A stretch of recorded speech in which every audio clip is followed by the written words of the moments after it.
Praise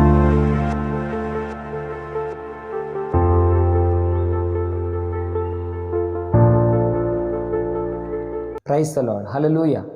మన ప్రభు అయినటువంటి యేసుక్రీస్తు నామములో మీ అందరికీ కూడా మా ప్రత్యేకమైన శుభాభివందనాలు. ఈరోజు కొన్ని మాటలు పరిశుద్ధ గ్రంథం నుంచి ధ్యానం చేద్దాం. ప్రభువు ఒక్కడే దేవుడై ఉన్నాడు. ప్రభువు ఒక్కడే దేవుడై ఉన్నాడు. ఆయన ఒక్కడే దేవుడై ఉన్నాడు అనడానికి గల కారణం ఏంటంటే, పరిశుద్ధ గ్రంథంలో నుంచి ఒక మాట చదువుకుందాం. 2 సమూయేలు రాసిన గ్రంథం 7వ అధ్యాయము 22వ వచనం. 2 సమూయేలు రాసిన గ్రంథం 7వ అధ్యాయము 22వ వచనం. కాబట్టి దేవా యెహోవా, నీవు అత్యంతమైన ఘనత గలవాడవు, నీ వంటి దేవుడు ఒక్కడును లేడు. మేము వినిన దానంతటిని బట్టి చూడగా నీవు తప్ప దేవుడెవ్వడునూ లేడు. Praise the lord. ప్రియ దేవుని బిడ్డలారా, ఈ గ్రంథములో ఈ భాగములో మనం చదివిన మాట ధ్యానం చేస్తే, ఆలోచన చేస్తే మనకు కనబడుతున్న మాట ఏంటంటే, కాబట్టి దేవా యెహోవా, నీవు అత్యంతమైన ఘనత గలవాడు. ఆయన ఒక్కడే ఘనత గలవాడంట. ఘనత అంటే ఆయన గౌరవించడం. ఆయన ఒక్కడే గౌరవ మర్యాదలు కలిగినవాడు. ఎందుకు గౌరవ మర్యాదలు కలిగినవాడంటే పాపము లేనివాడు. ఎందుకు గౌరవ మర్యాదలు గలవాడంటే ఆయన పరిశుద్ధుడు. ఆయన చూపులో కానీ, ఆయన మాటలో కానీ, ఆయన తలంపులలో కానీ, ఆయన ఊహలలో కానీ, ఆయన నడవడికలో కానీ, ఆయన ప్రవర్తనలో కానీ దేనిలో కూడా లోపము లేనివాడై ఉన్నాడు. అందుకే ఆయన పరిశుద్ధుడై ఉన్నాడు. అందుకే ఆయన ఒక్కడే దేవుడై ఉన్నాడని ఆయన మాట్లాడుతున్నాడు. ఇక్కడ మనం చదువుకుంటూ వెళ్తే, మేము వినిన దానంతటిని బట్టి చూడగా నీవు తప్ప దేవుడెవ్వడును లేడు.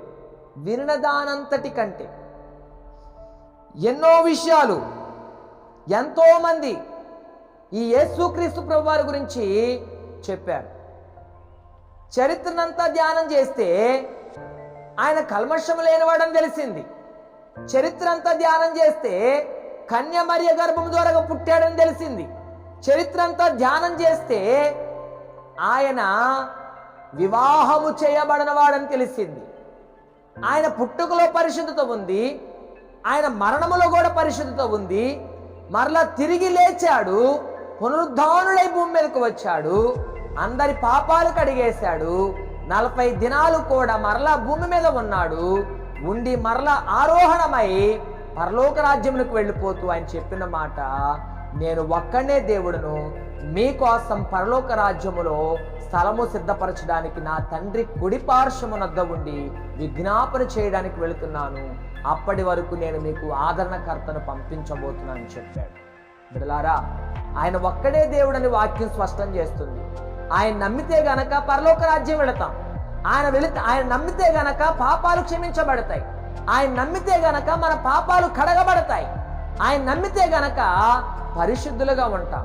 ఆయన నమ్మి ఆయన అనుసరించి ఆయన మార్గములు నడిస్తే గనక మన జీవితాలు మార్చబడతాయి. అందుకే ఆయన ఒక్కడే దేవుడని నమ్మి, ఆయన విశ్వసించి ఆయన సన్నిధిలో ముందుకు సాగిపోదాం. ఆయన కృపకు పాత్రలుగా ఉందాం. ఈ మాటలు మన వినికిడిలో ఫలభరితముగా ఉండును గాక. ఆమేన్. ప్రార్థన. మహోన్నతుడా, మీకు స్తోత్రం. మీ కృప ప్రతి ఒక్కరు తోడుగా ఉంచండి. నీ ఒక్కడివే దేవుడు అని వాక్యం చెప్తా ఉంది. నీ వాక్యమును నమ్మాం, నీ వాక్యం అనుసరిస్తున్నాం.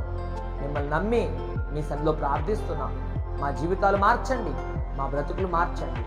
నమ్మిన వారికి పరలోక రాజ్యం లభిస్తుంది అన్నావు, నమ్మని వారికి నిత్య నరకాగ్ని అన్నావు ప్రభువా. మిమ్మల్ని నమ్మిన మేమందరము కూడా మీ రాజ్యముల వారసత్వము కలిగిన వారం ఉండని సహాయం చేయండి. నమ్మని వారందరూ కూడా మిమ్మల్ని నమ్మి మీ సన్నిధిలో జీవించే కృప దయచేయమని అడుగుతూ యేసు మీ నామములో ప్రార్థిస్తున్నాను పరమ తండ్రి. ఆమేన్. త్రియేక దేవుని కృప ఇప్పుడును ఎల్లప్పుడును ఈ వాక్యం వీక్షించిన ప్రతి ఒక్కరికి ఎల్లప్పుడూ సదా తోడై నడిపించును గాక. ఆమేన్. ఆయన ఒక్కడే దేవుడై ఉన్నాడు. ఆయనలో పరిశుద్ధత ఉంది. ఆ పరిశుద్ధుడైనటువంటి యేసుక్రీస్తు ప్రభువాన్ని అనుసరిద్దాం, ఆయన నమ్ముదాం, ఆయన కృపకు పాత్రలుగా ఉందాం. ఆయన కృప ఎల్లప్పుడు మనకు తోడుగా ఉండి నడిపించును గాక. Amen. Praise the lord. God bless you all.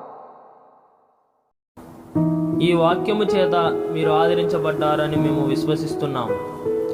కావున ఈ వాక్య పరిచర్య మరింత ముందుకు కొనసాగడానికి ఈ సందేశాన్ని మీ బంధువులకు, స్నేహితులకు, కుటుంబ సభ్యులకు షేర్ చేయండి. మీ ప్రార్థన అవసరతల కొరకు సంప్రదించవలసిన మా ఫోన్ నంబర్ 6303592508. మరిన్ని వర్తమానాల కొరకు ట్రూ లివింగ్ గాడ్ మినిస్ట్రీ ఛానల్ను సబ్స్క్రైబ్ చేసుకోండి. దేవుడు మిమ్మల్ని దీవించును గాక.